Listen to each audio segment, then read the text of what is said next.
Welcome back, ladies and gentlemen, to the Clean Slate Video Club. I almost said podcast. We're a club now, and thank you guys for joining us for another meeting in the little rental. We rented a great movie today.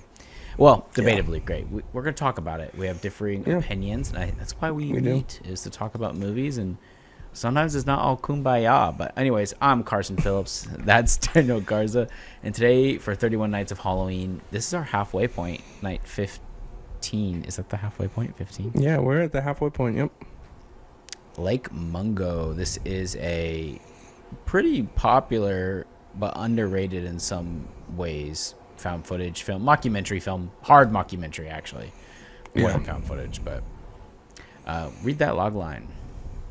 All right. Strange things start to happen after a girl is found drowned in a lake. That's the log line. So much happens in this movie. I don't know how else you do it. But I mean, dang. This is Google's logline. Alice drowns while swimming, and her family begins experiencing inexplicable events in their home. The family hires a parapsychologist whose investigation unveils Alice's secret double life and leads them all to Lake Mungo. I guess that works too. Yeah. Yeah, I personally really enjoyed this film. I found it upsetting in some ways. I found it creepy. It was more of an atmospheric scare for me. There's not really like any like jump scares, but there's some. I think like the images they use, I think, are genuinely pretty creepy. And if you have a good suspension of disbelief, I think this movie can be like a blast for you.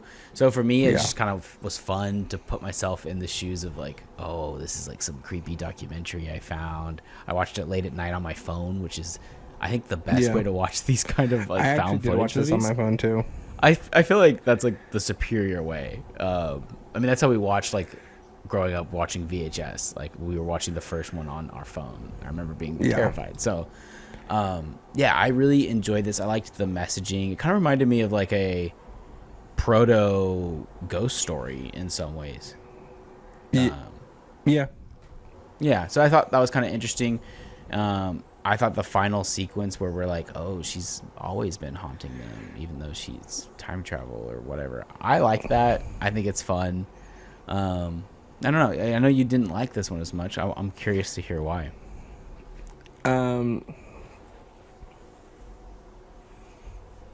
Okay, he's gathering.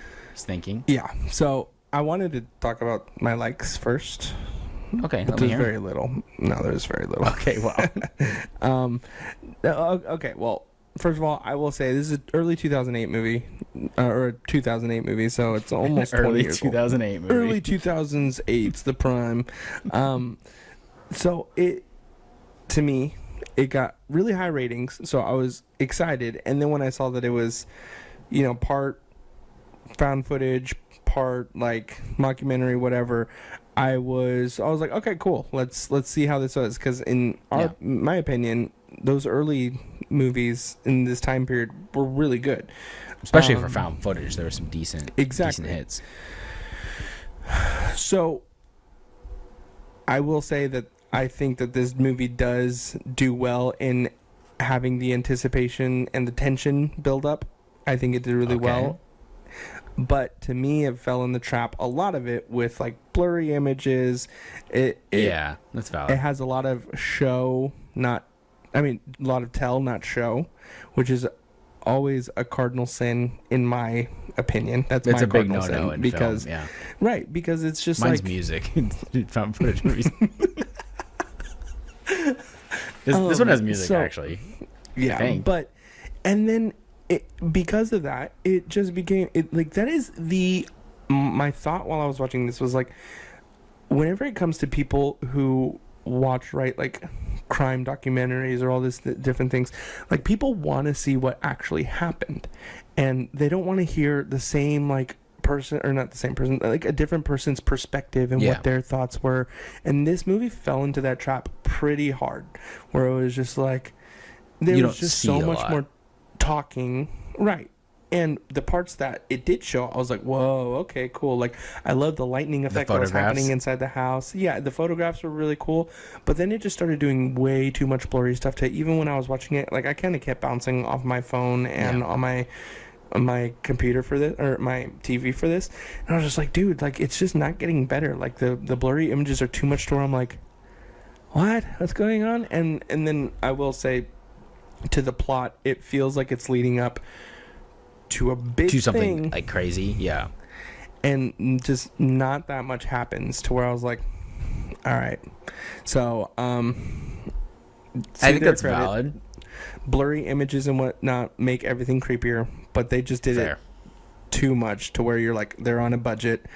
The camera work and the way that and that was just like a really big problem for me, is just the way that it looked. I felt like it should have just been released by YouTube in 2008, not, on Prime Video or have like a theatrical. Like, this just wasn't good to me.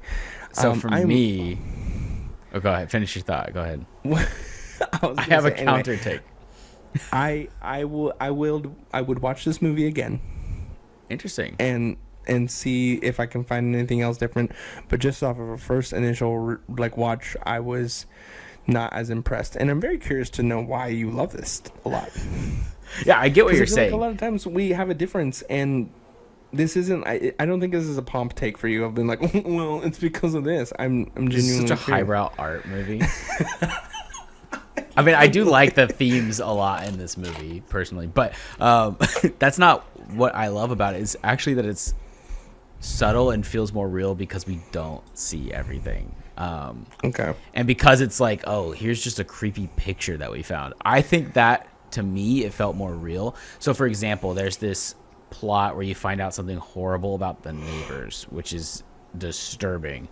But they're looking at the picture like, oh, the brother, spoiler alert, he faked the ghost images at first. And like, but if you look in the image, you can see the neighbors in the house, in the bedroom, like crawling around trying to steal something. Yeah. That actually sent shivers down my spine. I don't know, that twist and just like that image really worked well for me. I don't know if it's because I was watching it late at night by myself, but maybe it just worked. And then there's a couple good twists here and there. It doesn't really hold your hand too much as far as like what you're supposed to believe. Yeah, so just the way they built that plot and the twist, it just felt like a good documentary. That's where I think like the suspension of disbelief thing, if you have that kicked up really high, which for me it was on this watch, I was like, this happened. I was okay. Hear me out though. Would you rather watch a documentary of something crazy going on, or body cam footage of that same thing going on? Both. It just depends on my mood, Exactly, both. This heavily relied. See, but here's the thing.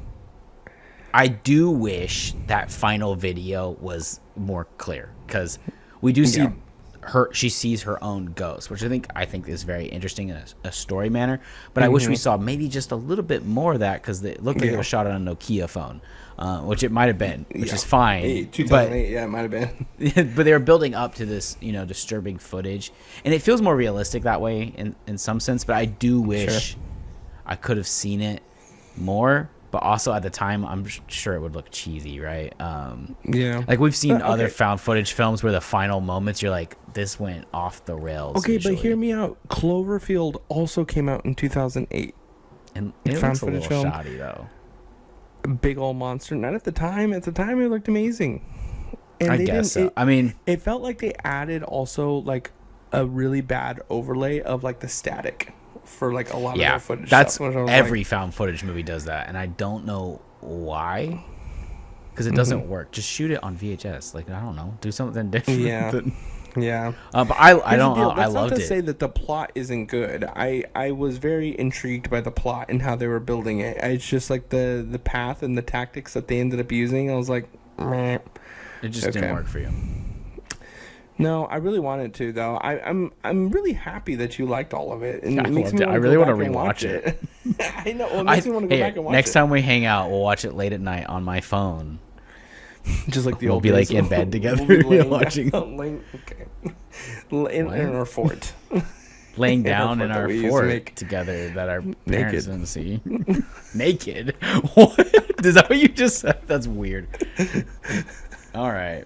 I'm going to go to bed. Don't look at the camera. I enjoyed Lake Mungo. I think, I don't know. It just worked for me. I don't know if it's the order I watched our films in or what, but it just, something about it slapped. I wouldn't say it's horribly scary by any means. Not at all. Very much mild. Like the only scary thing that was really there was like the body that they kept showing, which I was like, oh. Yeah, a little rough. And I think the acting is decent in this. Maybe not the brother. I was about to say the brother. The brother took me out a little bit, and his character is like, his storyline is like one of the most pivotal ones. And I'm like, they could have got someone like a little bit more experience in acting. Like any theater kid would have done better. But I don't know. That's my take. Have you guys seen this one? It's kind of has like a cult following at this point. Really? It has a mild cult following. I think it's atmospherically creepy, and that's something, I don't know, it just reminds me of like Halloween. And to your point though, in the order that I watched this, it was my rush movie. Like this was down to the wire before we were about to record. Did you watch so it after Bring Her Back? Yeah. I watched Bring Her Back. See, I watched it before. I watched our movies in weird orders. I don't watch in the like actual. Sorry, I don't watch. I just go down the list. I don't. Okay. Well, fair is fair. I'm gonna give it a rewatch. Okay. We'll see. We'll do it again next year. Maybe we'll do an update. Next year, an update. Hey, by the way, guys. Okay, cool. Well, anything else that you want to add? No, Scare factor here. If I'm in this situation and my sister died, I'm not trying to bring her back. I don't care. Yeah, it's chill. Whatever. Peace out, Destiny. Okay. All right, let's end this. All right, guys. Well, thanks so much for watching this. We are now at the halfway point of 31 Nights of Halloween. So, guys, we got the back half left. I'm gonna say we have really good movies in the back half to where I'm nervous. Bring Her Back, I would say, so far has been the one that's hit me the most in terms of scary. Valid. Hopefully, there's more foul things coming up. Well, dude, never mind. All right, guys. Well, you know what to do. Go subscribe. Go like. Go dislike. Comment. Give us some 5 stars. Don't give us some 5 stars. Just do something. We appreciate you doing something. And, guys, we're going to continue with the rest of 31 Nights of Halloween. Remember, be kind, rewind, and we will see you tomorrow. Peace. Peace.